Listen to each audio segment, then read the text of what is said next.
What's up, guys? Welcome back here. Today I'm back here in another video, and I'm here with my way too early 2020-2021 NBA predictions, where I'll be predicting standings, award winners, and NBA teams. And if you enjoyed, don't forget to drop a like, comment down below any new video ideas you want me to do, and don't forget to subscribe to the channel, as I'm at 46 right now, trying to hit 100 by the end of the year if that's possible. But now let's get started. So first, let me start with my NBA predictions for the standings. And in the East, I'm going to have the Bucks as a 1 seed, Celtics 2, Nets 3, Raptors 4, 5 Heat, 6 Sixers, 7 Hawks, 8 Pacers, 9 Bulls, 10 the Magic, 11 the Wizards, 12 the Hornets, 13 Cavs, 14 Knicks, and 15 Pistons. First, you're going to say, why do you have the Pacers so low? Usually they're a consistently good team. I just feel like the Pacers, they don't know what they're going to do. And I feel like soon they're going to be stuck in mediocrity. And this could be the start of it. Oladipo doesn't know how to stay healthy. Turner has not been looking like he's been getting better. It kind of looks like he's getting worse. Brogdon, Warren, Sabonis, I don't know if they can keep this production going on. Your young talent is not the brightest young talent. Aaron Holiday and Goga Bitadze have an okay future, but not the brightest. It's going to be hard to predict what the Pacers could really be doing. The Magic follow the playoffs because the Magic, they've been a mediocre team. And then you lose Jonathan Isaac, you're not going to get better. The Nets only a 3 seed. KD has not proven. We don't know what he's going to look like when he's healthy. Kyrie Irving, we don't know what he's going to look like when he's healthy. The Hawks jumping in the playoffs, I feel like Trae Young, John Collins, with the addition of Clint Capella, can make a huge step to push in the playoffs. Maybe even the Bulls could replace where I put the Hawks right now and sneak in to be a sneaky team. With John Wall coming back, I feel like he's going to be a shadow of himself. Not playing basketball for like 2 years. We don't know what he'll look like. The Raptors only being a 4 seed. Not every East team can be the top seed. There's so many good East teams at the top. You really don't know. The Heat only being a 5 seed after making the NBA Finals. They're not much of a regular season team. They show more of themselves in the playoffs. And the West, 1 seed Lakers, 2 the Clippers, 3 Mavs, 4 Warriors, 5 Nuggets, 6 Blazers, 7 Grizzlies, 8 T-Wolves, 9 Rockets, 10 the Jazz, 11 the Suns, 12 Pelicans, 13 Kings, 14 Thunder, 15 Spurs. You may be wondering, oh, you're going to duck Thunder, you're going to watch them be a 5 seed again. I do not see Chris Paul staying with that team. He was a big reason why they jumped up to a 5 seed. I see Chris Paul gone, Gallinari gone. I feel like they're going to trade Steven Adams and just go full rebuild. That's my prediction. Same with the Spurs. I see DeRozan gone, I see LaMarcus gone, and they just run with the youth. The Kings, I just feel like they're going to disappoint if they still got Luke Walton as their coach. I just don't like him as the coach of that team. If they want to play fast, and he literally just slows the pace down for them. The Mavs jumping from 7 to 3. Honestly, it's a little bit of bias, but I feel like Luka's going to take a huge step. KP's going to be a little bit more healthier. And they actually have their first round pick this year who could be a really nice addition with their depth pieces. I probably could have put the Warriors and Nuggets over the Mavs, but I'm just really confident in them. Lakers and Clippers still got their elite talent. They're going to still be at the top. You may be wondering, why are the Rockets and Jazz out of the playoffs with teams like the Grizzlies and T-Wolves are? I just see their young guys making a big step. I feel like the Jazz, they lack offensive counterpart next to Donovan Mitchell. I feel like they need a second scoring option. That's really what they don't really have. That's going to be a consistent one. And that's what's going to push them out the playoffs. The Rockets, James Harden, Russell Westbrook, they're not looking the greatest together. And with the lack of the size, with the incoming size from many different teams, it's going to be hard for them to make the playoffs, in my opinion. I feel like it's going to end up leading to them trade 1 and 2 during the mid-season. And them just not trying to make the playoffs. And then the T-Wolves, I just trust the Cat and D'Lo duo with the number 1 pick. Like they could potentially trade for Ben Simmons or draft. And I just really like their core with Malik Beasley breaking out. I feel like they could sneak in as the 8 seed. The Grizzlies, they almost made the playoffs. And with Ja, their whole team is going to be developing. That's the thing. Barely any old guys on that squad. They're just going to keep getting better together with their chemistry. And I just feel like they'll have to make the playoffs. The Suns and Pelicans, y'all may be wondering why they're low. Not every team can make the playoffs, as I said. Booker and Aiden look really good, but I feel like it could just be an 8-game streak just because y'all were just that desperate. I don't know if the Suns can keep that streak going. They could potentially replace the T-Wolves as an 8 seed, but I really just don't see too much from them. The Pelicans, I just don't see Zion staying healthy. I feel like they'll end up trading Drew Holiday for younger assets, and they're going to keep rebuilding and just develop with their young core. Now, as for award races, MVP, I have LeBron. I was deciding between LeBron, Luka, and Steph Curry, in my opinion. Those were my choices, but I decided to go with LeBron because Luka, yeah, I feel like he's going to have an amazing year next year, but I feel like he's just going to fall second. Giannis, I just don't see him going 3 straight times. I just don't feel like the award races will let him have that.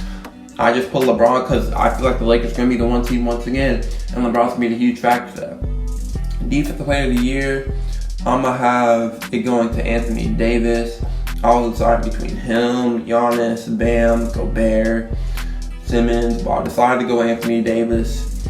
I feel like he had a really good chance at winning it this year, but fell just short, and I feel like Anthony Davis is going to take that personally and just go out on the defensive end. He's going to be the anchor of that Lakers defense to help him be one of the top defensive teams in the league.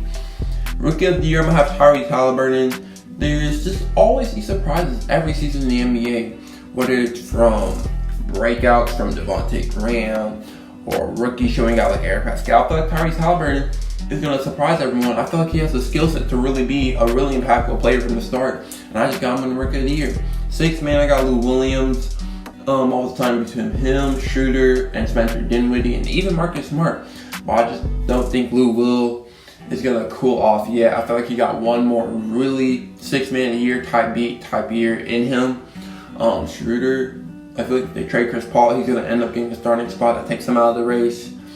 And then it was really between him and Spencer Dinwiddie, but I feel like a bunch of the Nets players are all ISO type players.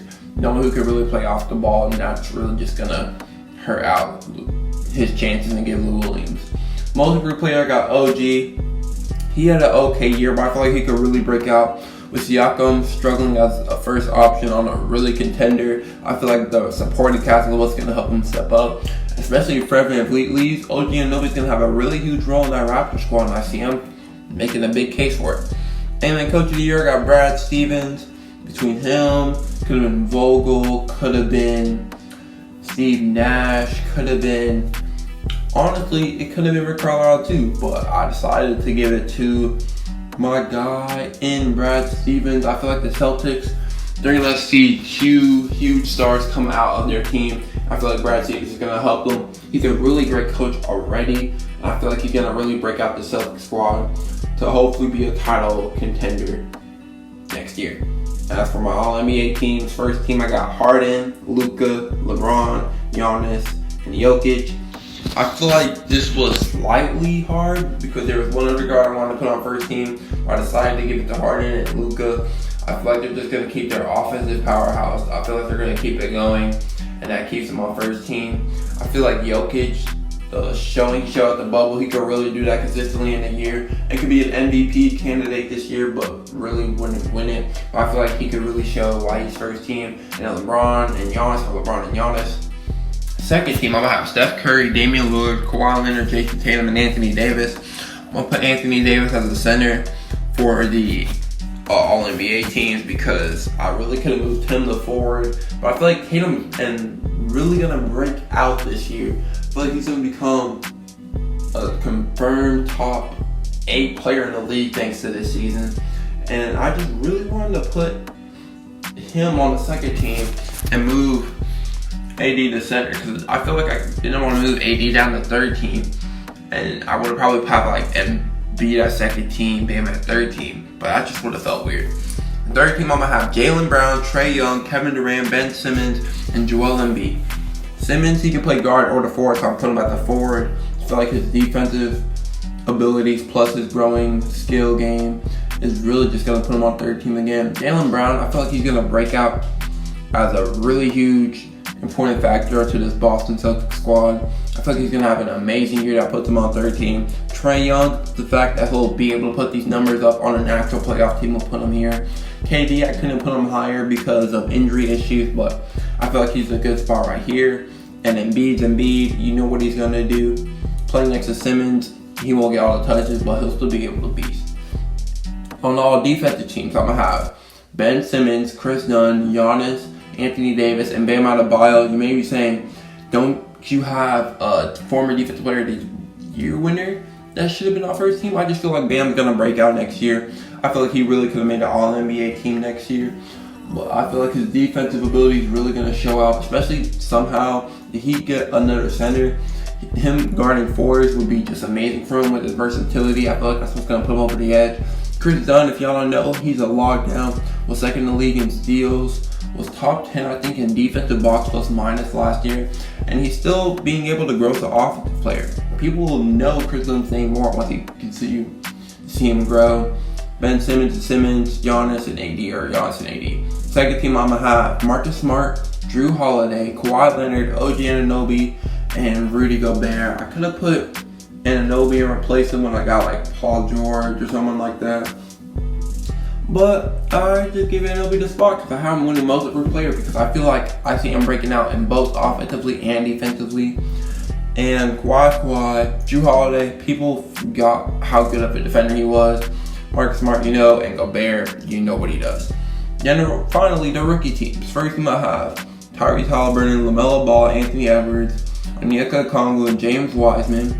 They're pretty self-explanatory. Some of the top picks in the draft. There's no position limits. You know what they're going to do. They're going to have big roles, and I feel like that's going to give them first team. With Haliburton being my bold take.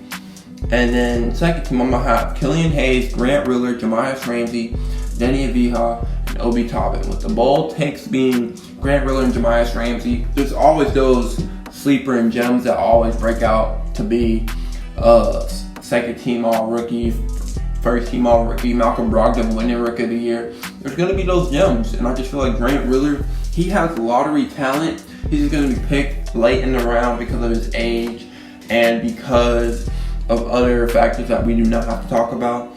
But Jamias Ramsey, I just feel like it's a dog. It goes between him and Maxey for me. I feel like just to spice it up, I chose Jamias Ramsey to project to be a later pick. But yeah, those were my way too early 2020-2021 NBA predictions. If you enjoyed, drop a like, comment down below your predictions, and don't forget to subscribe to the channel. Peace out, guys.